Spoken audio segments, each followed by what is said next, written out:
me about that big smallmouth experience you had on the lax with the boys. Yeah, it was like the fish you dream about hooking. Went up with Seth and Josh, learnt that fly deal. Had some fish on that was like, I caught some fish that were like 5.5 pounds, like legit 5.5 pounders, bunches of 4s. And then after I sort of learnt the deal, went out, did a photo shoot with Josh's wife Bree and another guy, and went up to this hump, first cast on it. I can still vision all the hook up and the fight and everything, but it was one of those ones that just had the weight on it. It was pitch black. It had a fish with it that was at least 4.5, close to 5, and it looked about half the size of the fish. And it just didn't even fight. It was like crystal clean water. It just came at the boat, just had this other fish with it, and did one dive towards this rock, and then it just like sort of came to the top like it was gonna jump, but it was super lazy and just was so fat, had that massive gut on it, and it ended up doing this like crazy stupid roll deal. I've never seen it, kind of like a catfish. And I just watched that fly just come out of its mouth. It was just one of those ones where you're weak at the knees, and yeah, I still have nightmares about that one. Because that was right before I went in the spring, right? Yeah, that was still like, they were just about to go on beds, but they weren't on yet. So this is pre-spawn. Yeah, nice. But like towards the end of that week, that was like the big ones were moving up on the bed. So we're just catching them before they were moving up. But we've all got that story, but that's my smallmouth story. That was definitely one I wanted to land. Estimate. How big was that fish? I think it had to be at least 8 pounds. Oh! Come on, man. It was just, I got to see it like a couple feet under the water, and like I just had seen the 5.5s and, you know, close to 6s, what they look like, and it was not like a little bit bigger. It was just like on this whole other level. It's amazing. You get past that 5-pound mark, and a 6-pounder looks giant next to it, and a 7-pounder looks giant next to it. They just keep getting. It's just insane because their length is about the same, but like their depth of their body and the width just grows into this whole nother realm. The gut on it was like what got me. I knew how heavy it was going to weigh because they were just like feasting on crawdads, so they were just well, one day. Yeah, we'll get it. We'll get it.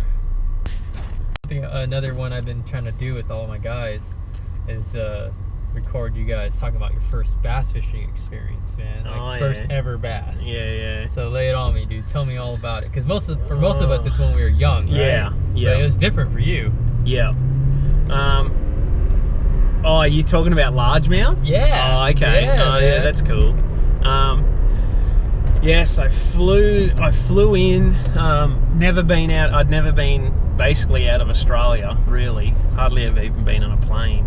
And made 16-hour flight, Brisbane to Sydney into, actually went Sydney to LA, and then LA, Dallas. So we landed in Dallas, and what's weird is like I live in Dallas basically now, and the first place I ever fished was Lake Fork. Oh wow.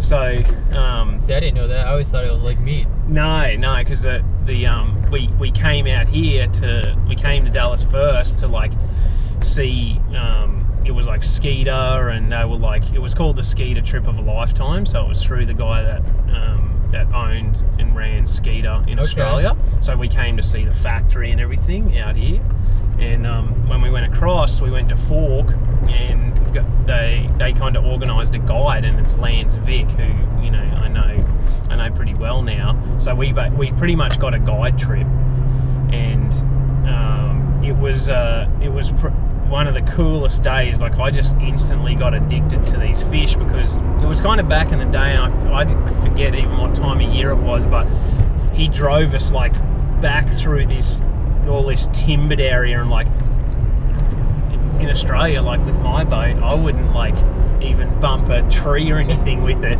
and he was driving over the top of these logs, and and the motor's like coming up out of the water, and we were like, that whole experience was just awesome. Took us like 30 minutes getting to the back of this bay, and it was on what was cool was on one of my Bassman spinnerbaits. Okay. So it was on an Australian lure, Australian technique that I grew up using, and it was like a 4.5 pounder.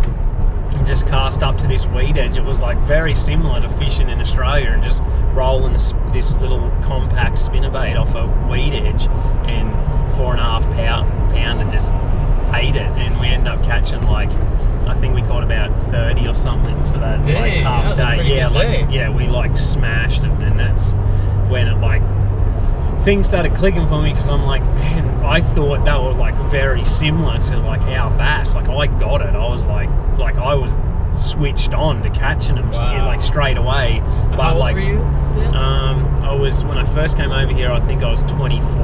Okay. So I'm 33 now. So it's like, it's back when they were still like eating spinnerbaits like I hadn't seen it really. Yeah. They still do now, but that was cool. And that whole day for me was just like my first experience on largemouth. I think I caught about a 5.5 was my biggest, and we just had like one of those days that made me sort of fall in love with the fish. Got you to travel halfway across the world. Yeah. So I had that experience, and then I went to Mead, where you could see and fish the US Open. You could see the bottom in like 30 feet.